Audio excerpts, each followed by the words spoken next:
Salut à la communauté. Aujourd'hui, on va un petit peu regarder une enquête concernant les CV pour essayer de vous aider à comprendre comment rédiger un CV, comment faire aussi que votre CV va être retenu par les recruteurs dans les entreprises.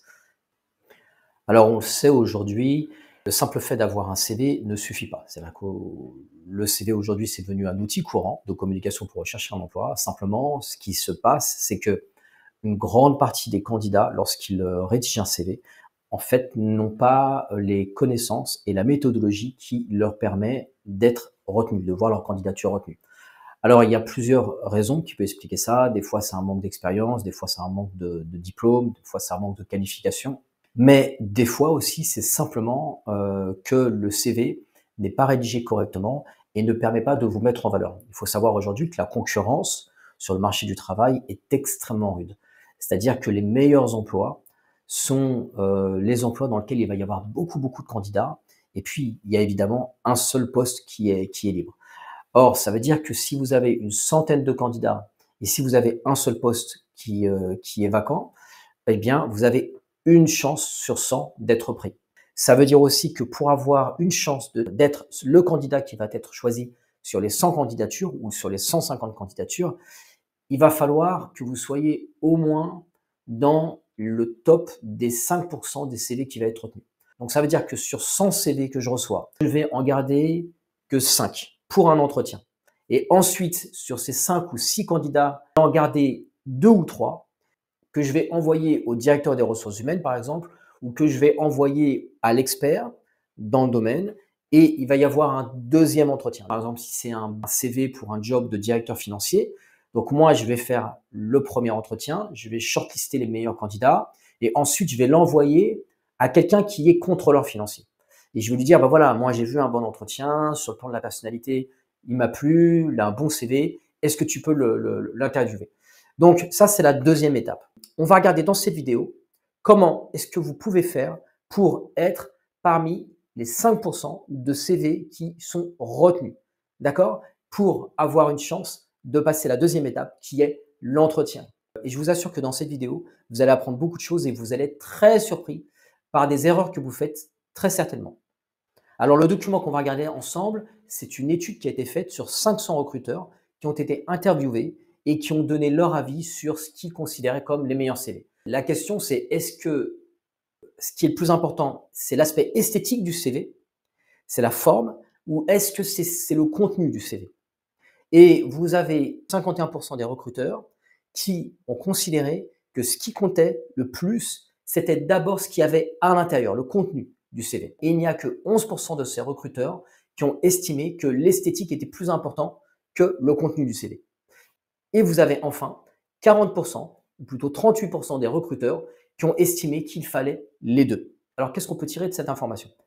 Ça veut dire que si vous avez un beau CV, avec une présentation graphique, une super mise en forme, mais malheureusement, vous avez un contenu qui est pauvre ou un contenu qui n'a pas été travaillé, eh bien, votre CV va être rejeté par quasiment 90% des recruteurs. Donc, vous avez un beau CV, ok, mais vous n'avez pas travaillé le contenu, vous n'avez pas fait une recherche approfondie sur la description de poste, sur la description de vos qualifications, sur la description de vos compétences, sur la description de votre expérience. Eh bien, votre CV a 90% de chances d'être rejeté. D'une part, parce que vous avez un recruteur sur deux qui ne regarde même pas la mise en forme, qui ne va regarder que le contenu. Et d'autre part, parce que vous avez 40% des recruteurs qui considèrent que la forme, l'esthétique, c'est important, mais le contenu, c'est tout aussi important. Donc, si vous avez l'un sans l'autre, il dégage votre CV. Or, on est bien d'accord qu'aujourd'hui, avec les outils de création de CV, on a tendance à faire des CV avec beaucoup de couleurs.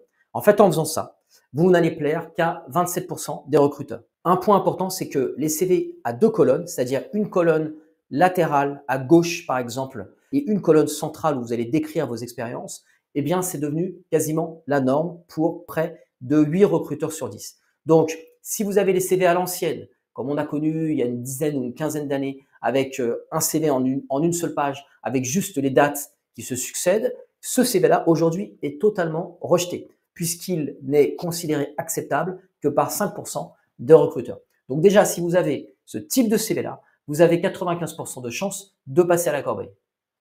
Quatrième information importante, qu'est-ce que vous préférez en tant que recruteur? Eh bien, 7 recruteurs sur 10 estiment que un CV qui est simple, on va dire plus ou moins carré, plus ou moins rectangulaire, avec une mise en forme qui ressemble à celle d'un livre, eh bien, est plus intéressante, plus attractive qu'une mise en forme avec beaucoup de déco.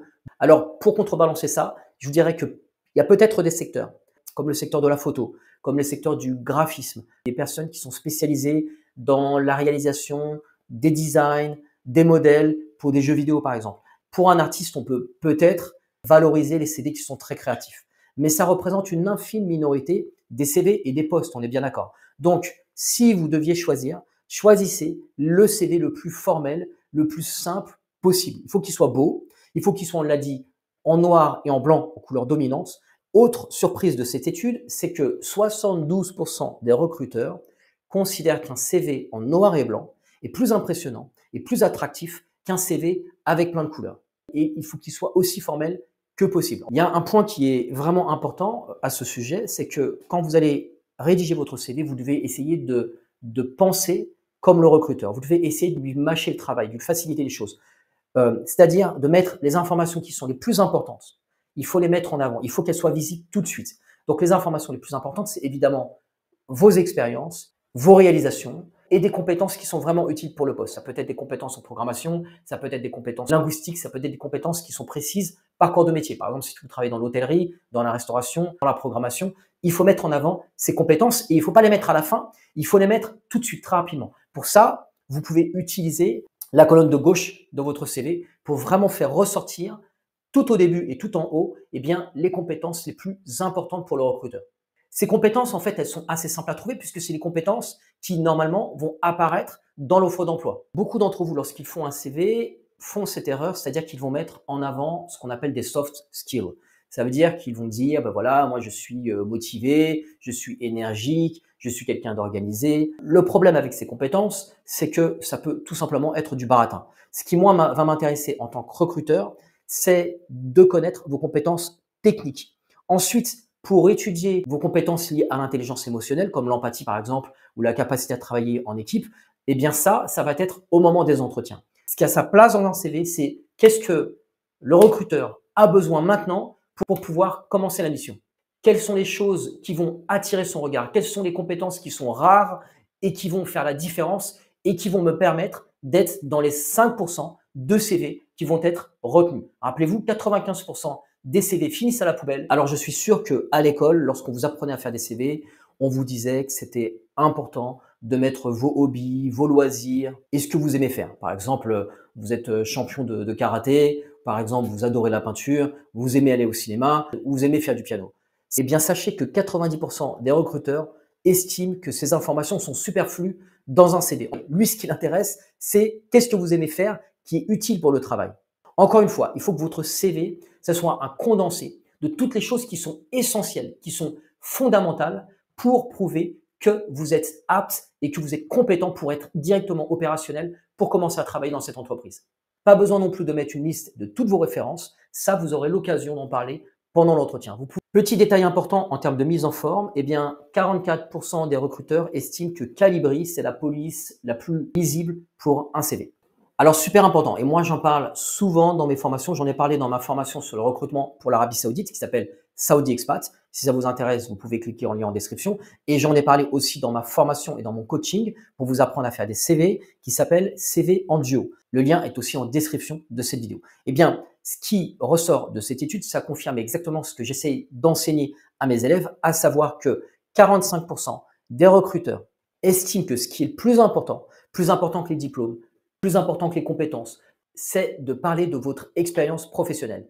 Si vous postulez pour un certain poste, et que vous avez une expérience professionnelle qui est exactement équivalente à ce poste, eh bien vous rentrez déjà dans le top 10% ou dans le top 20% des candidats. Pourquoi? Parce qu'en général, 80% des candidats qui postulent pour un poste n'ont aucune expérience qui est liée à ce poste. Ou alors ils ont une expérience lointaine, ou alors ils ont une expérience qui ressemble un petit peu. Mais il n'y a, selon mon expérience, que 2 candidats sur 10 qui ont une expérience exactement similaire à celle du poste en question. Par exemple, moi je cherche un chef cuistot. Le type a été commis de cuisine. Il va postuler pour un poste de chef cuistot. Ou alors, je cherche un directeur de chambre pour un hôtel 5 étoiles et j'ai 50% des candidats qui n'ont jamais été directeurs de chambre et qui postulent pour un poste de directeur de chambre. Évidemment, ces candidats, je vais les supprimer. Mettez-vous à ma place. Pourquoi est-ce que je prendrais le risque de prendre quelqu'un qui n'a jamais eu une expérience similaire, même s'il travaille dans ce domaine depuis plusieurs années? Déjà, même si vous avez une expérience exactement similaire, exactement identique, eh bien, vous avez des chances de vous planter parce que c'est une autre entreprise, c'est un autre contexte. Mais en plus, par exemple, si vous étiez directeur de chambre dans un hôtel Ibis ou si vous étiez directeur de chambre dans un Mercure, il n'est pas du tout sûr que vous soyez apte à être directeur de chambre d'un Sofitel. Donc, moi, je vais exclure votre CV. Alors, imaginez si vous êtes valet de chambre ou imaginez si vous êtes superviseur. Donc, moi, si je cherche un directeur de chambre pour un Sofitel, par exemple, eh bien, je vais chercher quelqu'un qui était directeur de chambre dans un autre hôtel 5 étoiles, soit déjà dans un Sofitel, ça c'est idéalement, soit dans un hôtel qui est équivalent. Quand vous postulez, il faut vraiment que vous soyez sûr que vous avez une expérience qui est exactement identique à celle que le recruteur cherche. Sinon, vous avez 90% de chances d'être tout simplement dégagé. Et du coup, vous perdez beaucoup de temps, vous perdez beaucoup d'énergie, vous vous dites peut-être je suis victime de discrimination, c'est à cause de ma couleur, c'est à cause de mon nom, alors que le problème vient tout simplement du fait que vous n'avez pas l'expérience qui matche avec les besoins du recruteur. Le recruteur, il n'est pas là pour faire du social. Le recruteur, il n'est pas là pour vous faire plaisir. Le recruteur n'est pas là pour vous aider à trouver un boulot. Le recruteur, il est là pour son propre intérêt. Et aucun DRH ou aucun directeur n'a envie de perdre sa réputation pour quelqu'un qu'il ne connaît pas. Alors évidemment, quand vous manquez d'expérience, eh bien, il faut mettre en avant des choses qui peuvent combler ou qui peuvent contrebalancer votre manque d'expérience, comme vos diplômes, comme vos stages. Il est vraiment vital de mettre des chiffres.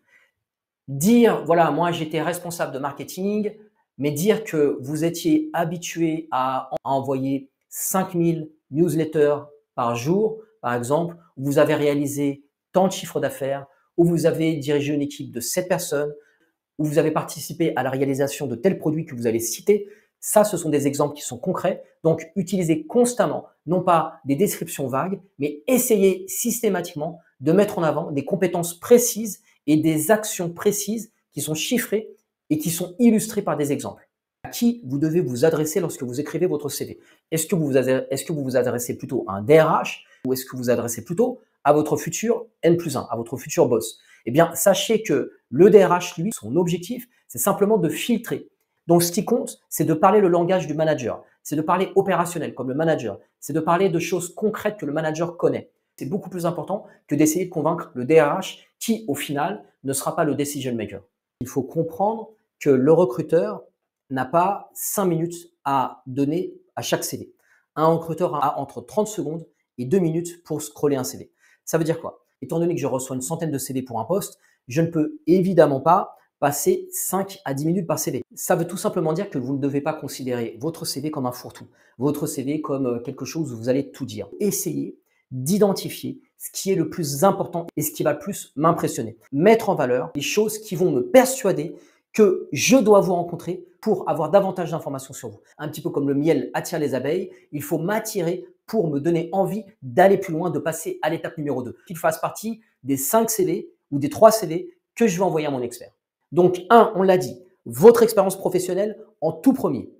2, vos compétences rares, les compétences comme les certifications, les choses qui sont vitales pour le poste et qui font de vous un expert. Je ne cherche pas un généraliste qui sait à peu près tout faire. Vous avez un cancer des poumons, vous n'allez pas voir un généraliste. Quand une entreprise cherche à recruter quelqu'un, elle cherche à recruter un expert. Elle cherche à recruter une secrétaire qui a une expertise en secrétariat. Elle cherche à recruter un programmeur Java qui a une expertise dans ce langage. Elle cherche à recruter un chef cuisinier qui a une expérience dans la restauration gastronomique d'hôtels 5 étoiles. Et vous comprenez que du coup, ce qui est important, c'est que en tête de votre CV, il y ait l'intitulé exact du poste pour lequel vous figurez. C'est-à-dire que dès le début, moi, je dois savoir que vous êtes un expert qui postule précisément à ce poste et que vous n'avez pas envoyé un CV générique à une centaine de recruteurs. Vous avez des certifications, mettez juste en dessous de vos diplômes une section qui est distincte appelée certification. Et j'en arrive à mon dernier point qui est l'importance des mots-clés.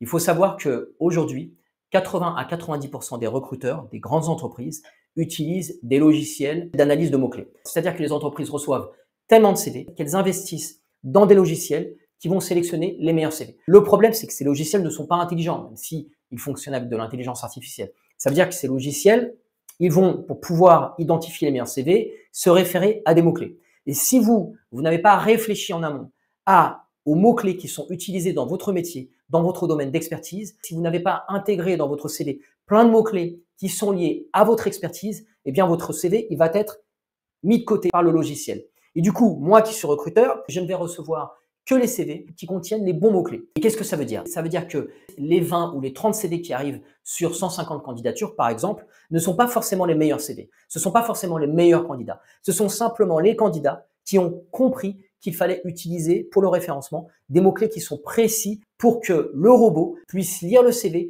et puisse dire que ce CV est pertinent à 95%, à 90% ou à 99%. D'accord? Donc, si vous avez une super expérience mais que vous n'avez pas valorisé les mots-clés, eh bien, le robot va estimer que le CV n'est pertinent qu'à 60 à 70% et ne va pas le retenir. Donc, faites bien attention à cet élément-là et c'est ce que moi, j'apprends à mes élèves dans la formation CV en duo. Voilà, je vais m'arrêter là pour cette vidéo. J'espère qu'elle vous sera utile. Encore une fois, si vous visez un poste important, si vous souhaitez vous expatrier par exemple, ou si vous visez un poste de directeur ou de manager et que vous avez envie qu'on travaille ensemble sur votre CV, mais ce n'est pas un énorme investissement étant donné les bénéfices que vous pouvez en recevoir. Eh bien, si ça vous intéresse de vous faire coacher, de vous faire accompagner pour la réalisation de votre CV, vous avez juste à cliquer sur le lien en description et on se retrouve très bientôt. Allez, ciao!